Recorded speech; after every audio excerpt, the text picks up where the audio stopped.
Сега се прехвърляме, отново сме на тема дом, но ще си говорим с Кирил Станев, нашият интериорен дизайнер. Той отново е подготвил доста интересни неща за нас днес. Да ги видим.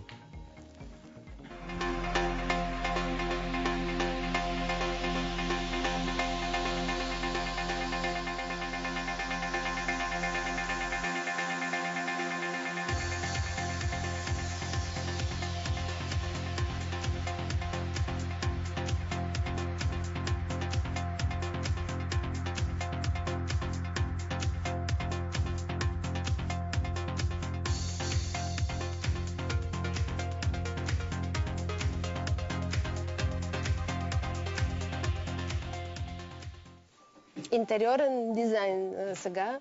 Започваме. Малко ме натъжи този разговор, дори не е малко, а доста. Това, което си говорихме с Ганета и с Добри, това, което те са видели.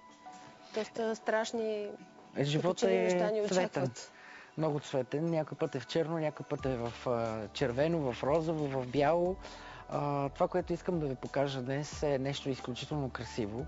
Това е световна европейската купа по декорация на цветя, професионална декорация на цветя. Имаме много интересен материал, който сме подготвили за вас, с всякакви различни декорации и комбинации, какви биха могли да бъдат комбинациите на цветя. През 2014 година имаме определена тенденция в цветната декорация и за нея ще си поговорим малко по-късно. В момента започваме с подбора на цветя, тъй като той е много важен при тази комбинация. Европейския шампионат този път, той се провежда един път на 4 години. Началото си датира от 1967 година, като е изключително влиятелен. Може би това е най-влиятелното събитие в света на цветята и е много впечатляващ по отношение на всичко това, което се случва. Обикновено държавите, които участват, са 18 и повече европейски държави, като всяка една от тези държави има за цел да излучи от своята държава по един участник, но който е най-добрия, който да представя най-красивите неща, свързани с декорацията, с най-новите тенденции и технологии.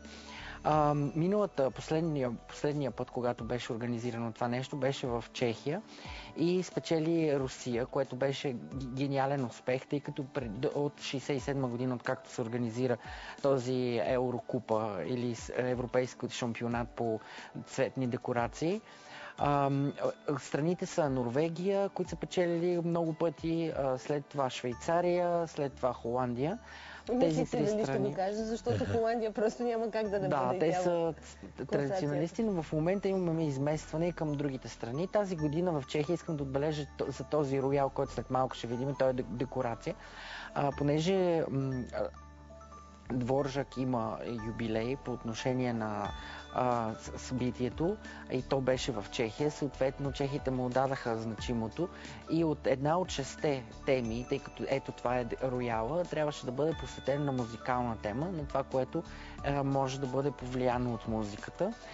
Гледаме снимки от различни участници, от различни декори, което мога да ви кажа, че нещата са много интересни, тъй като в момента не се разчита само на цветя, разчита се на изключително много клони, височини, цветове. Ето това ми е любимия алиум, това е топката лилавата, която е изключително интересна. Хортензиите са много на мода са всички тия цветни рози, които са по-скоро към класическия стил. Ето отново рози, които са подредени по специален начин. Това е едно изключително изкуство. Тъй като в случай не говорим само за декорация на цветя и на букети, говорим за интерпретация на теми. Задължително в тези 6 теми, които бяха и 6 рунда съответно в тази купа, имаме и булчинския букет. Като обикновено булчинския букет, особено в България, се води за един от 4 вида букети, които се правят. Той е висящ букет.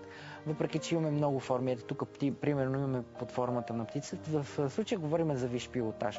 Използването на цветя, нали, но под формата на различни форми. Ето примерно тази закачалка, която е супер интересна, цялата с лилави орхидеи. Орхидеята тази година, както и всички цветя, които са в синьо, са много актуални, много модерни, но все пак зависи самия артист, тъй като това за мен са артисти, те не са цветари, както в България ги наричаме, имат изключителната роля да пресъздадат темата, идеята, по изключително интересен начин. Ето, примерно, това, което е като купол и глава с бамбуковата пръчка, това е един от испанските най-известни дизайнери на цветя, аз как би ги нарекал. Създаде нещо, което е много интересно, на базата на бамбук като основа. Всичко, което е от бамбука, е висящо. Примерно този участник използва различни видове топки. В случая говорим по-скоро не толкова за цветя, колкото за цветни декорации. Темата е различна, интерпретацията е различна и затова всеки един е способен да пресъздаде темата по дадения начин.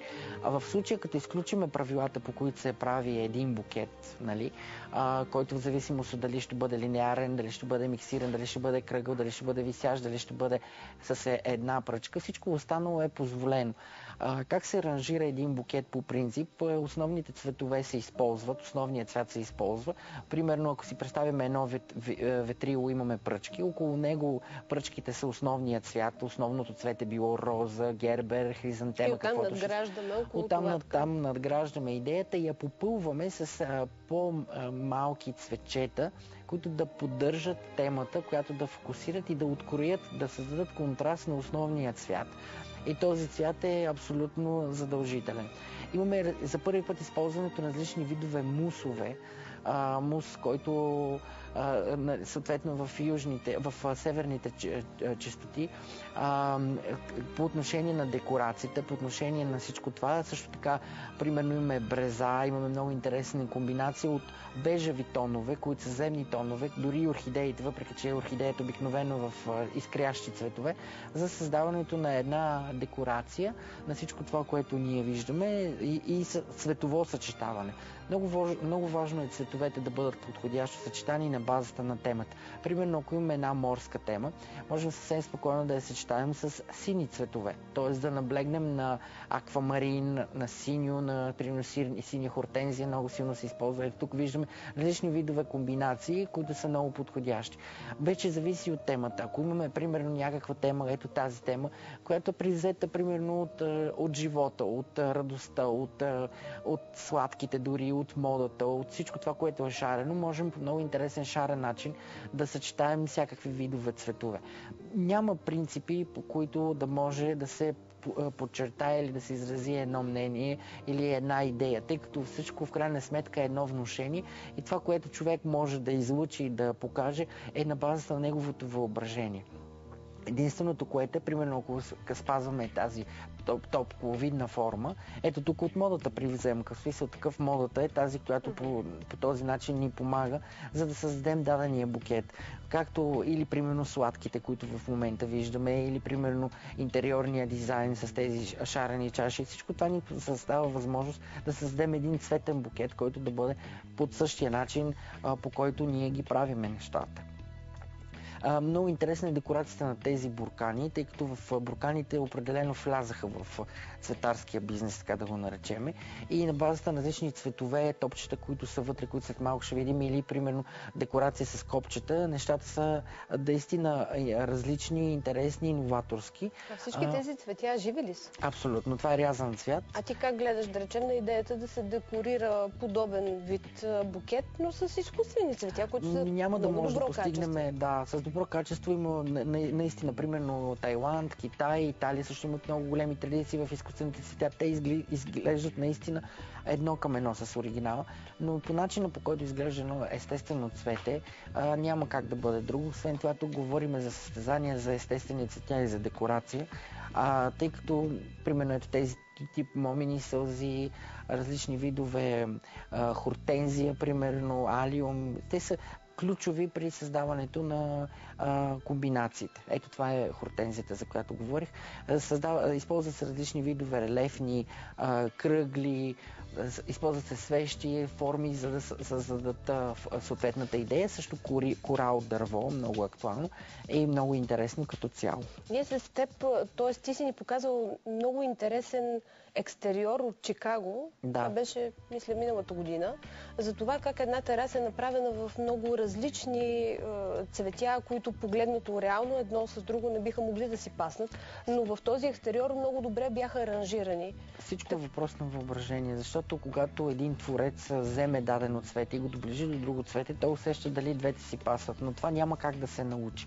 По принцип има книги, в които се казва това цвете с това цвете, това цвете с това цвете, но това в никакъв случай не е начинът, по който един творец би изразил себе си. Но ти си привърженик тук да се смесват различни цветя, Абсолютно. защото си говорихме, че в България се набляга само на мушкато, съкъще, това, което си говорихме и с Краси Косев. Не, това, което е най-важното, човек да изрази себе си. Когато искаш да изразиш себе си, ти намираш различни начини. Не, определено това не е единствения начин да изразиш себе си. Аз съм привърженик и на това да се смесват изкуствата, примерно цветарство, или не цветарство, ами аранжиране с цветя, с текстил, примерно, да, защо не? Текстил, с колажи, всичко това бива. Да. Изкуството е необятно, всичко е въпрос на човешкото въображение. Благодарим ти, Киро. Ще се видим отново в четвъртък или не. Идват дълги почивни дни, ще се видим по-късно. Подготвяш ни интересни